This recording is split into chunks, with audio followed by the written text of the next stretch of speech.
Les flammes crépitent, le bûcher s'embrase. Le moine prophète a été pendu.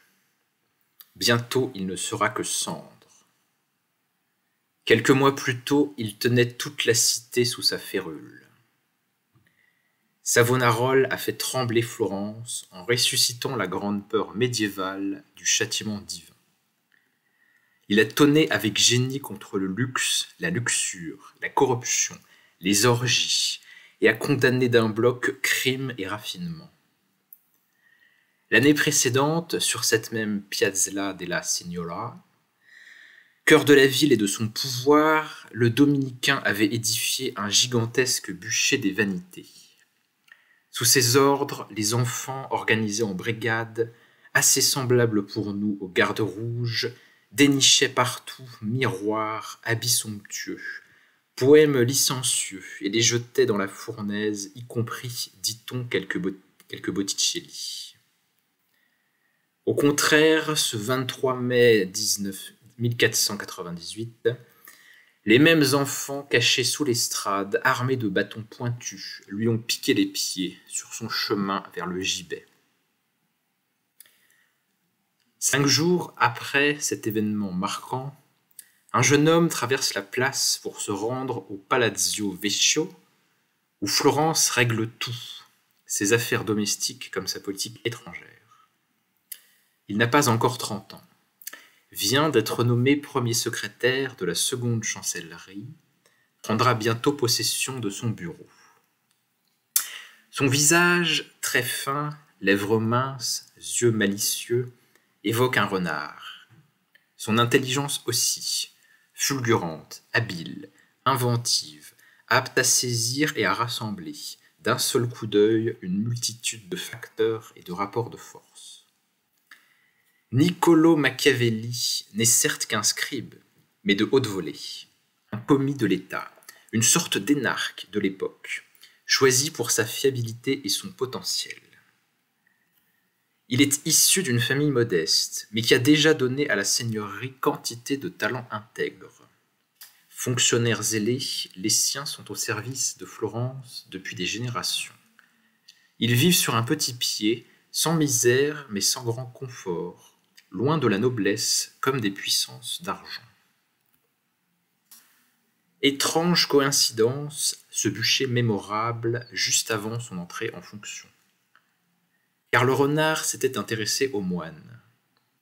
Il avait flairé d'emblée sa nature de conquérant, son génie de meneur d'hommes. Si Machiavel a écouté tant de sermons, mais jamais parmi les Piagnoni, ces pleurnichards entre guillemets, adeptes du repentir prêché par Savonarole, ce n'est pas par ferveur chrétienne ni par culpabilité. Ce qui l'a retenu chez cet exalté, c'est sa vision d'avenir plutôt que ses dogmes passéistes. Ce moine, à sa manière, annonçait le retour du tragique, le temps de heurts et de conflits plus rudes que les querelles entre États voisins. Il avait en outre la fièvre du pouvoir, la volonté de s'imposer, tout ce qui passionne déjà Machiavel. Les moyens de conforter sa réussite ont manqué à Savonarole par sa propre faute. C'est là son pire échec. Il s'effondra dans ses nouvelles institutions dès que la foule commença à ne plus croire en lui, écrira plus tard Machiavel, qui le considère comme un prophète désarmé, incapable de conserver par la force l'emprise conquise par les prédications. Ardent, visionnaire, flamboyant, il n'a pas anticipé le retournement de l'opinion, la lassitude qui devait fatalement succéder à la ferveur. Le moine n'a pas compris, au moment où il était temps, que le ressentiment du peuple devait bientôt le heurter de plein fouet. En fait, son naufrage n'a dépendu que de lui. Ce perdant n'a pas d'excuse. Car il y aura toujours pour Machiavel 2 manières d'échouer. L'une n'est que le fait du jeu des adversités, de l'accumulation inopinée des obstacles. Même celui qui voit juste, agit résolument, peaufine les bons plans, celui dont la hardiesse et la lucidité ne sont nulle part prises en défaut, peut malgré tout rater son but. Toutefois, nul ne saurait l'en blâmer. Son échec ne désavoue pas sa grandeur. En revanche, si le ratage révèle le défaut de l'intelligence, l'impréparation, la perte de contrôle de soi, la suffisance, alors il convient d'oublier sans regret le faux héros victime de ses propres erreurs. Le résultat en politique est le premier tribunal. À quel signe peut-on distinguer à l'avance l'homme qui sera capable de grandeur? Par quels moyens l'aider à conquérir le pouvoir, à le conserver, à l'accroître? Peut-on lui enseigner comment déjouer ses rivaux, en les abattant, en les retournant? Ces questions ne vont plus cesser de hanter l'esprit du secrétaire diplomate. Plus de 15 ans durant, Machiavel va observer de près, en direct, les fauves de son temps. Et pas les moindres, empereurs, rois, papes, grands capitaines sont face à lui. Sa chance n'être pas resté aux affaires intérieures, où il avait initialement été nommé. Très vite, il est mis à disposition du Conseil des 10, qui décide et conduit les stratégies de la cité. Efficace, discret, silencieux, capable de conserver des secrets, Machiavel va enchaîner les missions. Elles seront de plus en plus décisives et délicates. Ses talents font merveille. Tu monteras à cheval aussitôt et tu te hâteras. Ainsi commencent tous les ordres de mission donnés alors aux diplomates florentins. Combien de fois notre homme n'a-t-il pas quitté en hâte son bureau, partant sur ordre pour une négociation, une entrevue exploratoire, une querelle à déminer? Avant d'être auteur ou théoricien, Machiavel est homme de terrain. Le temps de son activité diplomatique, il est à cheval une bonne moitié du temps, parcourt l'Italie et l'Europe pour servir les intérêts de Florence. Il négocie avec les Vitelli, importants chefs de troupes pendant la guerre contre Venise. Il s'emploie allègrement à ne surtout rien conclure avec la redoutable Caterina Sforza, fille du duc de Milan, sans que ni elle ni Florence perdent la face, afin que chacun demeure digne dans une durable mésentente cordiale. Il arrive tantôt auprès de Louis XII ou de Cesare Borgia, tantôt auprès de Jules II, le pape soldat, ou de l'empereur Maximilien. Ce qui occupe alors le cerveau du renard, ce ne sont ni ses problèmes d'argent, ni son manteau de drap qui s'use, mais la subtilité des coups qui se préparent sur l'échiquier. Il se préoccupe ainsi du détail, même le plus concret, dont les négociations à mener. Ce n'est pas un rêveur, Machiavel, pas un frimeur non plus. Il sait que sa place est dans l'ombre. C'est lui qui accomplit le vrai travail, fait avancer les dossiers, règle les conflits. Dans la lumière, pour conduire l'ambassade, signer les traités, il y a toujours quelques nobles, une figure visible, généralement incompétente, finalement accessoire. Au grand seigneur, le protocole, les réceptions, l'apparat, le clinquant. Au discret secrétaire, le pouvoir effectif. Et l'intelligence des tactiques et des situations disparates. Cette vie en coulisses ne lui pèse pas. Il aime par-dessus tout l'action politique et sa complexité. Mais il aime aussi le vin, les femmes, de temps à autre les garçons. Ces rapports, rédigés avec verve, d'une écriture à l'élégance inhabituelle, font la joie de ses amis et collègues. Il les émaille d'anecdotes galantes ou simplement graveleuses. Qu'il parcourt les campagnes et les villes de régions suisses, allemandes, françaises, ou bien qu'il aille d'un duché à une république, d'une principauté à une autre, dans cette Italie fragmentée et morcelée en une myriade de micro-États, dont rivalité et alliance ne cessent de s'inverser, une seule chose l'intéresse, la réalité. Il est plus pertinent de suivre la vérité effective des choses que l'idée qu'on s'en fait, dira le prince. Savoir comment fonctionne le pouvoir, ce qui peut être accompli, écarter ce qu'on doit tenir pour illusoire et vain, voilà ses préoccupations. Longtemps, il n'écrit rien sur ces sujets. Il se contente d'être au spectacle.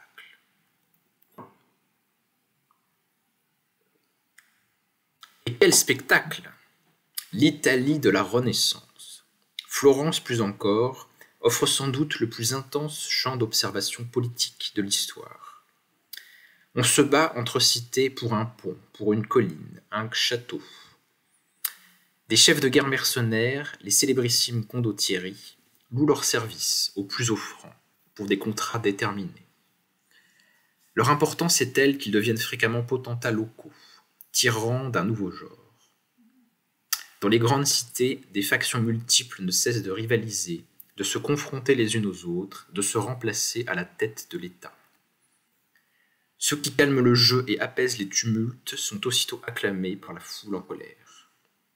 Cette turbulence inouïe, permanente et fluctuante, c'est le laboratoire où tous les cas de figure deviennent possibles. Le secrétaire observe, dissèque, conclut. De mission en mission, il aiguise son regard. Ce qui le passionne, les hommes d'action, les lions, les faveurs politiques, à condition qu'ils mettent une réflexion lucide au service de leur ambition. Avant tout, c'est la stratégie qui fascine notre homme. Il ne voit la politique ni en moraliste ni en utopiste. Il la conçoit uniquement comme un vaste jeu d'échecs aux règles fluctuantes et imprévisibles. Seule l'intelligence, quand elle soutient la force ou bien la ruse, permet de gagner. C'est pourquoi il est sensible plus que tout à la beauté des stratagèmes. Ce qui l'émeut en fin de compte, c'est une esthétique des tactiques. Poésie, littérature, musique, peinture, sculpture, autour de lui, connaissent une extraordinaire effervescence. Il semble n'y être que très modérément sensible. Ce ne sont pour lui, comme aussi la religion, que des dimensions secondaires. La vraie grandeur à ses yeux est dans l'action. Rien n'assure qu'il aurait laissé une œuvre si son travail au service de Florence s'était poursuivi plus avant. Sa brutale disgrâce fut notre chance de le lire. Les Médicis, revenus au pouvoir en 1512, ont leurs hommes à placer. Machiavel n'a jamais servi leurs intérêts. Il est d'abord démis de son poste et bientôt soupçonné d'avoir trempé dans un complot pour défendre la République. Arrêté, emprisonné, torturé, il est finalement innocenté et libéré, mais contraint à se retirer à la campagne, dans sa petite propriété. C'est là qu'il va se mettre à écrire, dans un exil forcé, qui dure pratiquement une quinzaine d'années, mis à part un retour aux affaires très partial et tardif, avant que la mort ne l'emporte. En quelques mois, dès 1513, il rédige son chef-d'œuvre, Le Prince. La nuit, après avoir piégé des givres, déjeuné au cabaret, bu avec les paysans, il retrouve les maîtres de l'Antiquité, les leçons de ses expériences, les plaisirs aigus du regard lucide et du style incisif. Le récit de cette existence nous est connu par la lettre admirable adressée le 10 décembre 1513 à son Francesco Vettori. Ces années de solitude parfois rudes sont étonnamment fécondes. Machiavel rédige les discours sur la première décade de Tite-Live, l'art de la guerre, la vie de Castrozio Castracani, de Luc. Il s'essaie au théâtre avec la Mandragore.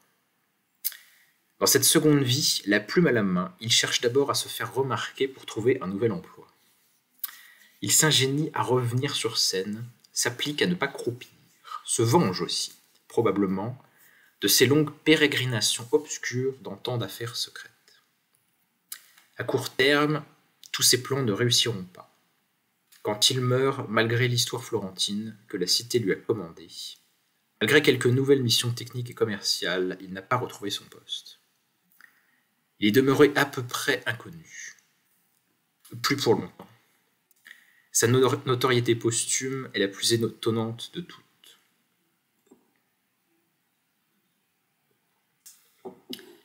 Dans l'histoire des idées, Machiavel occupe une place extrêmement singulière. En apparence, il s'inscrit dans la longue continuité de la philosophie politique, qui remonte notamment à la République de Platon et aux politiques d'Aristote.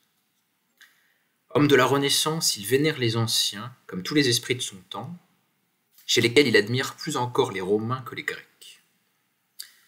D'autres avant lui ont centré leurs réflexions sur l'exercice du pouvoir, le destin des États et les contraintes de la guerre. Pourtant, il instaure une rupture profonde par sa manière d'aborder la réflexion politique, qui tranche sur toutes les autres. Cette façon singulière n'a cessé de déconcerter, de fasciner, d'inspirer aussi bien des penseurs que des chefs d'État. Elle a régulièrement fait scandale et suscité des malentendus. Pourquoi ? Sa singularité. Il ne s'intéresse qu'aux politiques, entendues comme conquête et conservation du pouvoir. Il parle et pense en ces termes exclusivement, résolument. Conséquences, morale, justice, égalité, sens de l'histoire ou progrès, habituellement inclus dans l'horizon de la philosophie politique, n'appartiennent pas au champ de sa réflexion. Non par cynisme, par immoralisme, ce sont là des conséquences possibles, mais pas des points de départ. Mais par méthode, Machiavel s'intéresse aux faits, au rouage du réel, au fonctionnement du monde tel qu'il est. Jamais il ne cherche à construire un idéal, à proposer des modèles, ni même à formuler des postulats. De ce point de vue, il n'est pas philosophe. En tout cas, pas au sens habituel.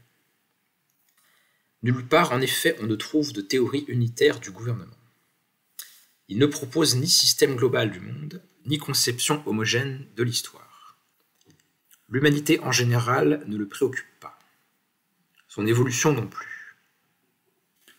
Seul le retient l'existence du citoyen, de l'homo politicus, et de ce qu'on peut en faire.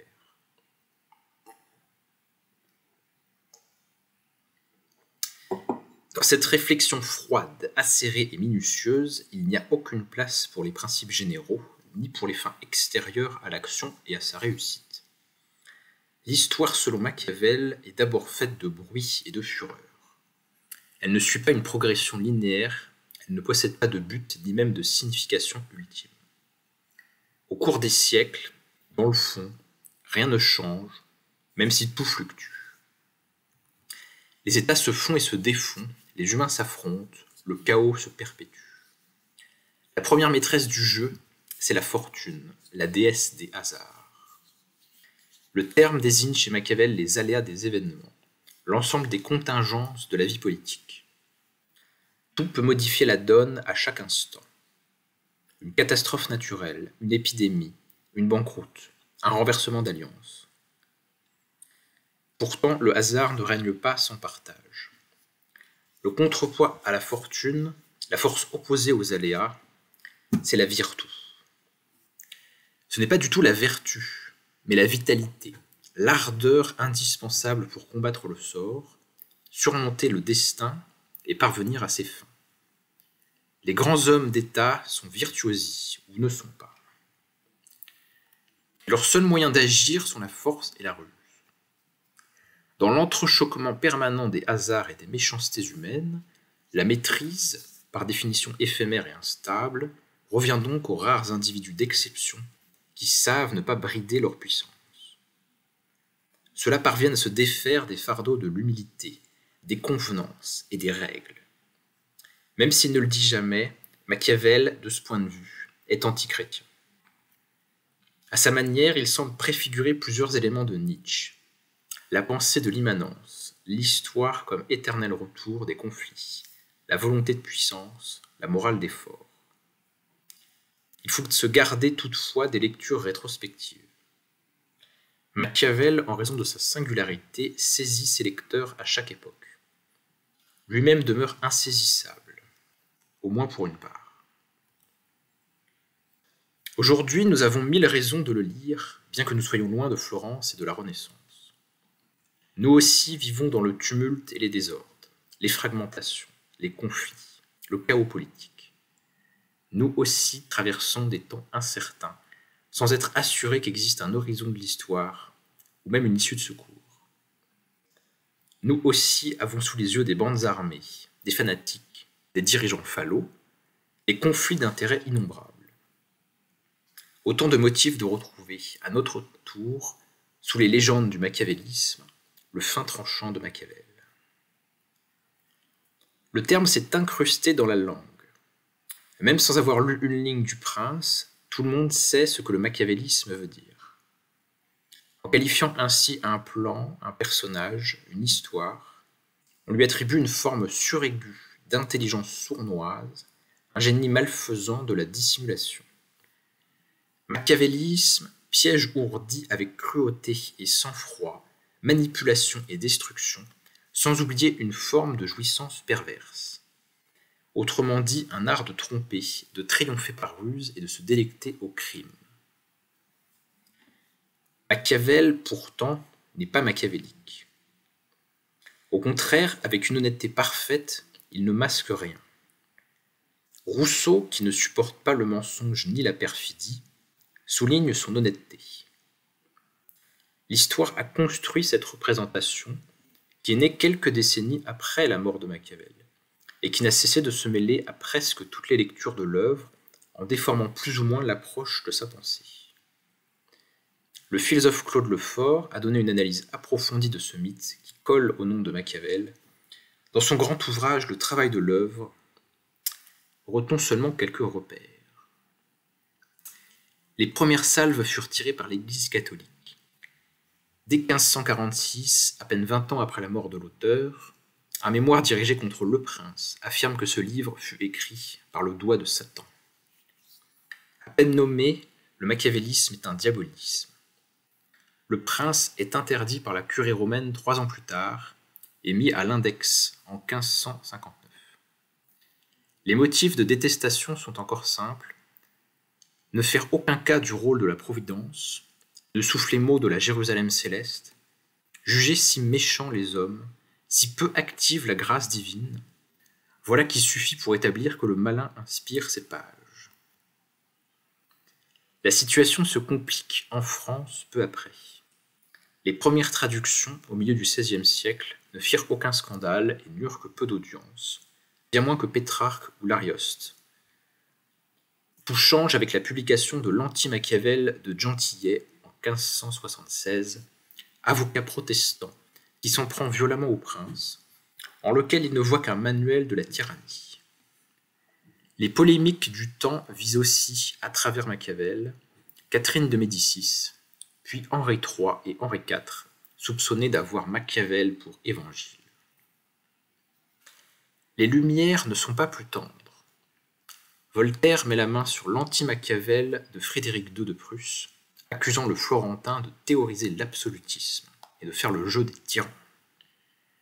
L'encyclopédie à l'article machiavélisme fustige une espèce de politique détestable et à l'article Florence blâme Machiavel d'avoir établi des maximes odieuses. Fort longtemps, l'auteur du Prince continuera d'avoir mauvaise réputation, passant pour un cynique défenseur des despotes, chez les catholiques comme chez leurs adversaires, chez les athées comme chez les protestants, chez les monarchistes aussi bien que chez les républicains. Il est bien sûr arrivé que le jugement s'inverse, qu'on glorifie cette noirceur chez certains hommes politiques doués pour les tactiques alambiquées, champions de la perfidie considérés comme un des beaux-arts, maître du secret élevé à son sommet. Parmi les contemporains, François Mitterrand, souvent surnommé le Florentin, n'était pas mécontent d'être accompagné de cette rumeur sombre, qu'il s'employait tout autant à démentir à voix haute qu'à confirmer à voix basse, donc à entretenir. Si l'on n'en finira sans doute jamais avec le machiavélisme, il semble que Machiavel, pour sa part, soit en train d'en réchapper, depuis la fin du XXe siècle, par des voies inattendues. En 1975 paraissait le livre important et controversé de Pocock, professeur à l'université Johns Hopkins de Baltimore, Le moment machiavélien. Il replace Machiavel dans un tournant historique, qui a vu les Florentins, mais aussi les Anglais et les Américains à leur suite, inventer le monde politique moderne, à travers une succession de crises signant l'effondrement des ordres anciens. Au même moment, le philosophe marxiste Louis Althusser consacrait son cours à l'école normale de la rue d'Ulm à Machiavel. Le livre posthume qu'il en a tiré Machiavel et nous constitue à la fois l'aveu de son intense fascination pour le penseur du hasard et de l'aléa dans l'histoire, et un plaidoyer limpide pour sa réhabilitation philosophique. Le manuscrit inachevé se termine par ces lignes qui valent d'être citées et méditées. Machiavel n'est en rien un utopiste. Il ne fait que penser le cas conjoncturel de la chose et va directement à la vérité effective de la chose. Il affirme en des concepts philosophiques, et qui font sans doute de lui dans son inconscience, sa solitude et son mépris à l'égard des philosophes de la tradition, le plus grand philosophe matérialiste de l'histoire, à l'égal de Spinoza, qui le déclarait acutissimus, très aigu. Spinoza le croyait acutissimus en politique. Il ne semble pas avoir soupçonné qu'il était le plus aigu en philosophie matérialiste.